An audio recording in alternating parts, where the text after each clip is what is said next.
الحمد لولیہ والصلاۃ علی نبیہ، دعا کسی خاص مقام پر زیادہ قبول ہوتی ہے؟ اور نمبر 2، حضرت زکریا علیہ السلام نے کس جگہ پر پاکیزہ اولاد کے لیے دعا کی؟ اور تیسری چیز وہ یہ کہ اولاد کی فرما برداری کے لیے کون سا وظیفہ ہوتا ہے؟ ان ساری باتوں کو سورہ آل عمران کی 38 نمبر آیت کے ضمن میں جانتے ہیں۔ پہلے آیت کا رواں ترجمہ ملاحظہ ہو، ہنالکا وہیں پر، اسی مقام پر، دعا پکارا، ندا کی، دعا کی، زکریا حضرت زکریا علیہ السلام نے، ربہ اپنے رب سے، ہنالک دعا زکریا ربہ، وہی مقام تھا جہاں حضرت زکریا علیہ السلام نے اپنے رب سے دعا کی۔ At that Zakariya called upon his Allah،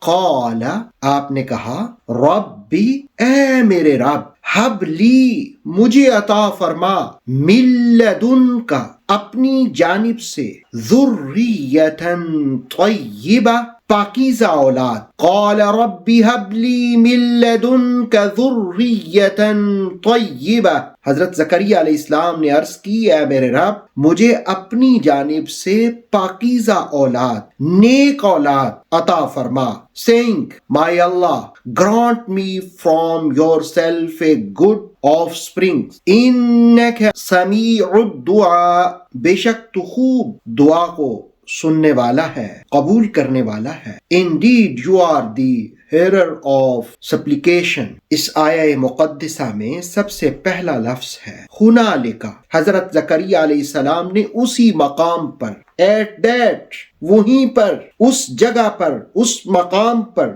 اس دن میں، اس وقت میں آپ نے رب سے دعا کی۔ اس کا پس منظر یہ ہے کہ حضرت زکریا علیہ السلام کے زیر کفالت حضرت مریم جس حجرے میں عبادت کرتی تو آپ وہاں پر روزانہ تشریف لاتے۔ جس وقت آپ نے دیکھا کہ ان کے پاس بے موسم پھل، طعام، مشروبات یہ کہاں سے آ جاتے ہیں، آپ نے بلکہ پوچھا، انا لکی ھذا، اے مریم یہ تیرے پاس کہاں سے آتے ہیں؟ تو حضرت مریم نے کہا کہ اللہ کی جانب سے۔ تو اس وقت حضرت زکریا علیہ السلام سمجھ گئے کہ مریم متقیہ ہیں، مریم ایک روحانی خاتون ہیں، اور انہوں نے ان کے اس کمرے کو، اس مقام کو یہ جانا کہ یہ ایک اللہ کی برگزیدہ بندی کا مقام ہے، جگہ ہے، وقت ہے۔ تو وہاں پر آپ نے دعا کی۔ قرآن مجید نے کہا ہنالک دعا، یہی وہ بات ہے کہ اللہ والوں کے پاس جا کر دعا زیادہ قبولیت کا شرف رکھتی ہے،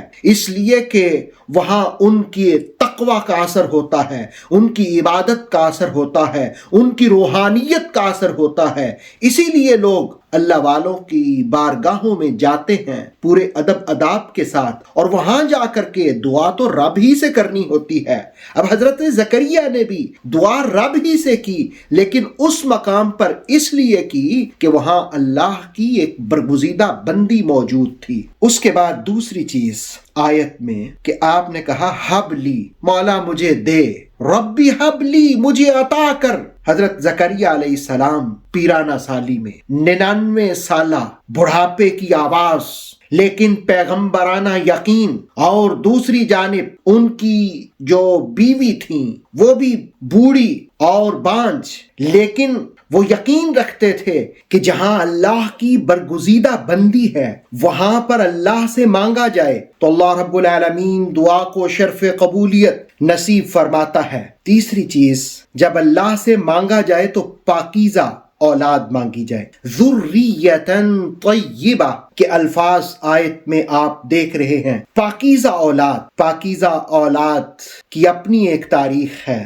مفسر قرآن علامہ سید ریاض حسین شاہ صاحب نے تفسیر تبصرہ میں خوبصورت جملوں کا اظہار فرمایا۔ پاکیزہ اولاد کی تاریخ کے حوالے سے آپ فرماتے ہیں کہ بشارت مریم بھی ہو سکتی ہے، نوید عیسیٰ بھی ہو سکتی ہے، مژدہ یحییٰ کا روپ بھی پاکیزہ اولاد میں دیکھا جا سکتا ہے، ابتلاء ابراہیم کا راز بھی جانا جا سکتا ہے، سپاس اسماعیل کا جلوہ بھی دیکھا جا سکتا ہے، آغوش آمنہ کا شعلہ مستور اور ہجر خدیجہ کی معصوم آواز اور کاشانہ فاطمہ کا حسن اور کربلا کا حسین بھی اس ضمن میں دیکھا جا سکتا ہے۔ یہ سارے پاکیزہ اولاد ہی کے جلوے ہیں۔ گویا پاکیزہ اولاد کی تڑپ رکھنا، پاکیزہ اولاد کی خواہش رکھنا، یہ منشا کتاب ہے، یہ انبیاء کا منشا ہے، اور ان کی بھی خواہش ہے کہ اللہ پاکیزہ اولاد عطا فرمائے۔ پاکیزہ اولاد کے اپنے شجرے ہوتے ہیں اور گندی اولاد کے اپنے کارنامے اور ہسٹری ہوتی ہے۔ بہرکیف نیک اولاد کے لیے اگر آپ چاہتے ہیں آپ کی اولاد نیک ہو تو اس کو بچپن ہی سے درود شریف پڑھنے کی عادت ڈالیں، قرآن پڑھنے کی عادت ڈالیں۔ جس وقت بچے درود شریف کثرت کے ساتھ پڑھیں گے تو اس کی برکت سے اللہ رب العالمین ان کے دلوں کو نرم فرما دے گا۔ جب دل نرم ہوں گے تو وہ بات بھی مانیں گے، وہ فرما برداری بھی کریں گے۔ اور ایک اور وظیفہ بھی عرض کر دیتا ہوں کہ روزانہ فجر کی نماز کے بعد اور عصر کی نماز کے بعد آپ نے اول آخر 11 بار درود شریف پڑھنا ہے، اور پھر 100 مرتبہ آپ نے یہ الفاظ پڑھنے ہیں، اصلح لی فی ذریتی، اور پھر دعا کرنی ہے کہ اللہ رب العالمین درود شریف اور یہ جو الفاظ پڑھے ہیں اصلح لی فی ذریتی، ان کی برکت سے میری اولاد کو فرما بردار بنا، تو اللہ رب العالمین ان کے دلوں میں فرما برداری کا جذبہ پیدا فرما دے گا۔ ایک اور وظیفہ بھی عرض کیے دیتا ہوں، اور وہ یہ ہے کہ یہ ہر روز کرنا ہے 2 مرتبہ۔